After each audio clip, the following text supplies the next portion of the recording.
This is live on KEXP. My name is Tanner Ellison. I am the host of Seek and Destroy, KEXP's metal show every weekend. You are tuned into 90.3 FM Seattle, 92.7 in the Bay Area, or perhaps streaming from KEXP.org or one of our apps. If you want to learn more about how you can support great performances like the one we have here today, just go to KEXP.org, find out more there. I've got Stygian Bough in the studio with me today. Thank you guys so much for coming in here. Let's hear some music.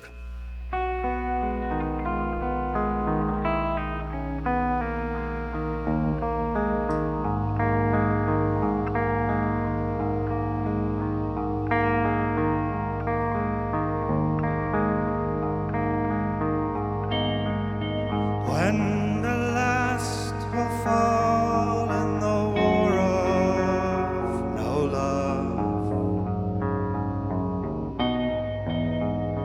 and the wild will finally feast,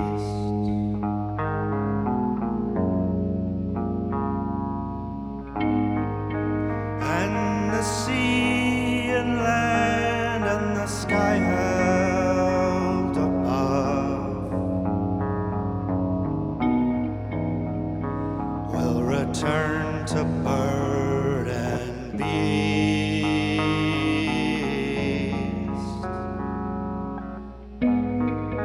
Through temporal cracks we atone for spilled blood, and these pages wrapped decrees.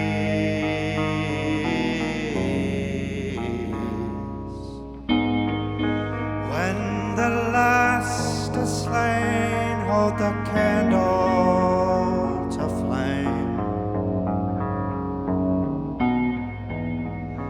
From dominion, let's them bleed.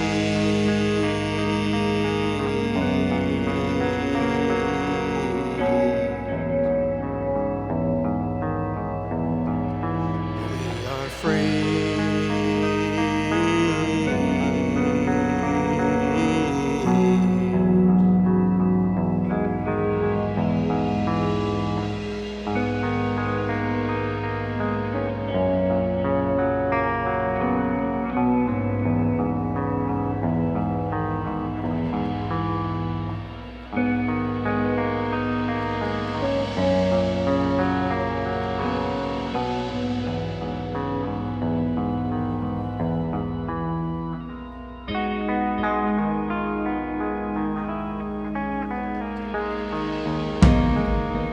When you feign the damned have a hold on this place, the more you make it so.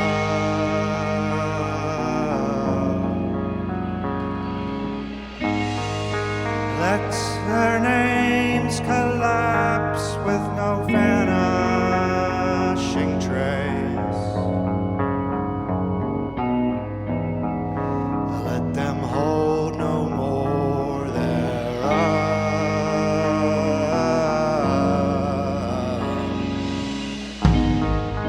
Sends the chains commands to the avarice waste. Let the molten clay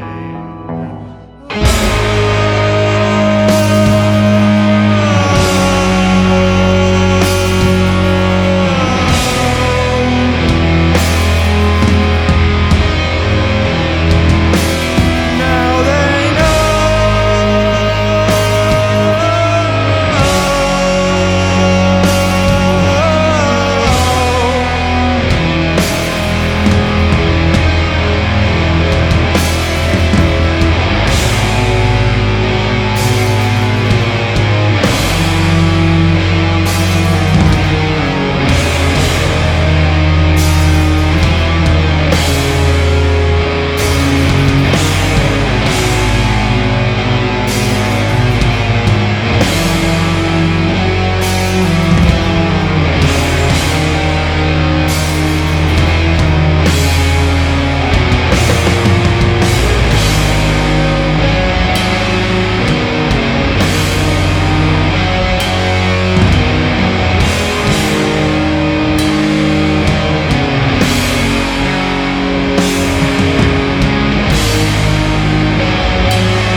dreams.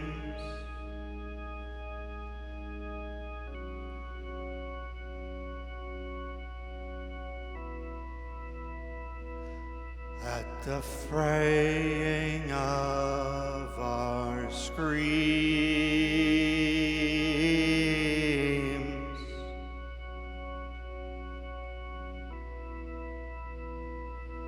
where the call to sleep is called,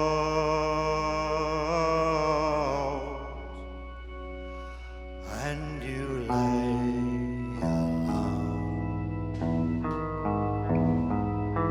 where you lay alone.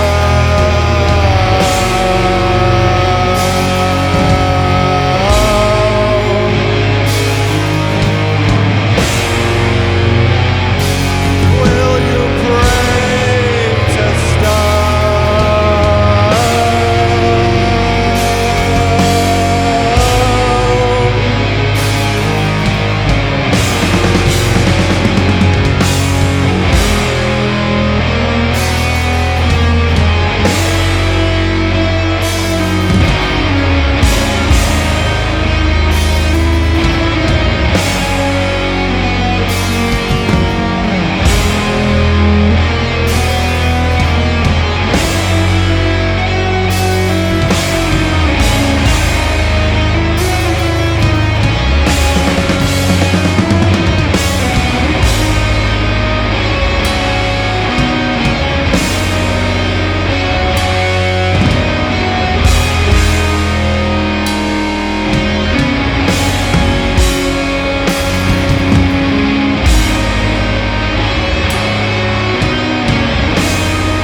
Wow, that was huge, haunting, and beautiful. Stygian Bough joining us here live on KEXP, listener-powered radio. Thank you guys so much for coming in today and playing some music for us.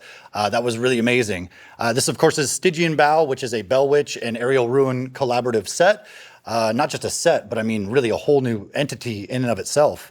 Do you guys want to maybe introduce yourselves, and then we can talk a little bit about how a collaboration like this comes together and how you guys know each other? I mean, this goes back decades at this point. I mean, years and years and years that you guys have been playing together. Yeah. Correct. Erik, Moggridge, Aerial Ruin. Dylan Desmond from Bell Witch. Yeah, and this is Jesse Shreibman from Bell Witch. So you guys have been playing sort of together for a while. I mean, you've appeared on, Erik, you've appeared on all the major Bell Witch releases. You guys have played shows together, and then finally you've sort of come together to make a whole new entity of sorts with Stygian Bough. Can we talk a little bit about maybe how that came about, how you guys formed? Sure. So like early days of Bell Witch, but maybe pre-Bell Witch, the old drummer Adrian and I were big fanboys of Aerial Ruin. And we were trying to get him to be the vocalist in our new band. And he had so many other things to do in Portland, Oregon. So he came up and did a guest vocal song, which was great. And then the next time we were doing a record, we said, let's do it again, which was also great. And then Jesse started playing, and we obviously said, let's do it again. And it kind of turned into like almost second half of the record at that point, as opposed to a guest spot on one track. And at a certain point, we thought maybe this is kind of its own thing, because it kind of feels like we'll play a show, and there's certain songs we can't play because Erik's not there. Like maybe there should be an Erik set and a non-Erik set. And, so started doing the Stygian Bough stuff as if it were its own band that was kind of maybe a branch off of what we were doing with Bell Witch. So, I mean, that's the way it appeared from my angle, at least.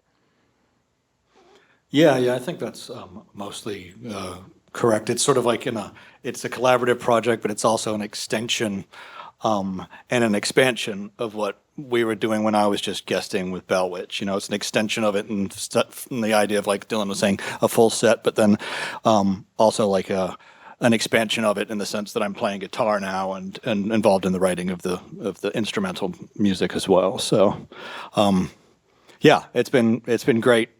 This sort of slow 15-year trajectory to where we are now on the second Stygian Bough album. It's an amazing album. This is volume 2, of course, from a 2-volume sort of. I mean, is there volume 3 coming up? I'm maybe jumping ahead of this a little much. Don't tell him. Who knows, Taylor? Who knows? Well, so Aerial Ruin is a much more intimate and, like, I don't know, human sort of project. It feels very close and nested into like I would assume, like, your experiences and whatnot. And Bell Witch can feel vast and monumental in so many ways as well. You guys collaborate on the writing for Stygian Bough stuff. How do you sort of consciously bring those two different not necessarily opposite, but very, very different feelings together to build an album like Volume 1 or Volume 2? Sometimes that's easier than others. Sometimes because of the differences you just listed, it kind of feels like apples and oranges. And other times, I think because we've been doing this together for so long, there is a continuity. There's a thread of it is all of itself. That thread is all of itself. And I think that, so in some ways, that thread makes things real easy. We know exactly what to aim for, but sometimes we're coming at it from such a different end of the spectrum that the goal seems a little different, and it takes a lot of working out to make it fall in place. But I think that we did a pretty good job on this one. This record, as opposed to the first one, this one feels a lot more like a solid band as opposed to two separate bands trying to collaborate two different approaches together. Do you guys feel that way? Yeah, I mean, I think that this volume 2 of Stygian Bough is definitely, I think we all went into it consciously trying to make it gel more. And the first one was a way of experimenting almost. You know, we had never all played together in that sense. Dylan and I had never played with a guitar player, you know, and it was trying to figure out like where to make room for that when we're doing so much. And then making sure that his vocals shine, you know, because that was part of the goal, was really like highlighting Erik's vocals more so than the Bell Witch stuff. And so I think this second record is really our attempt, and it was pretty successful in making all three of our presences known, but also more cohesive maybe than like a collaborative record would be. And to piggyback off that, I think that you said something that got me going. There's an element where we don't have a guitar, and we're trying to fill that space all the same between synthesizers, organs, on the bass. We're trying to make it feel like there's not a lack of guitar. So then introducing a guitar sometimes is hard to approach, because it feels like taking something away that seems so important to not take away. So there's a lot. I don't know. There's a weird push-pull there for me as the bassist, at least. I mean, how do you feel about that, Erik? Yeah, I mean, I think it was just very natural going back to the early days of me contributing as a guest collaborator on the Bell Witch records. Like even the loud stuff, it's just like the Bell Witch riffs are just there's a sort of melodic kind of like camaraderie that I feel with my own music. So like there's melodic patterns, and it feels like it's on a sort of similar, I don't know, I hate to not to have a cliche or anything, but it's similar sort of spiritual kind of like level in a certain extent. So it's very easy to write all that stuff, and I think it's only more challenging now because we're just doing so much more, and like these guys are saying, like figuring out a place where the guitar can fit when Dylan's already kind of filling those frequencies, and we're really just wanted to make an album that we're really proud of. So it was like, the only real challenge is like, how are the arrangements going to go? And, what octave am I going to play this riff in, Like the writing was, I think, just as cohesive and natural and, felt as natural to me. So, yeah, just higher standards is what we're aiming for, I guess. Has playing, I mean, because you guys have now been playing live as Stygian Bough as well, has that kind of helped with the songwriting leading into volume 2 or anything that you're working on now? Is that kind of bring some of those sounds together closer? I think so. Like we toured, like volume 1 came out right at the beginning of the pandemic. So there was an obvious space in there where we weren't playing live. But as soon as we started to, I think that those shows really helped us lock in as a unit. And then approaching this record felt much more like approaching it as a unit as opposed to approaching it as a collaboration. Yeah, and plus, like, we're using all the same equipment that we use live on the on the second album, whereas we were kind of using different gear on the first one, and and we just we knew we wanted to translate an element of our live sound and our live vibe onto the volume 2, which I feel with the help of Billy Anderson's amazing work on it, I think that we accomplished that pretty well.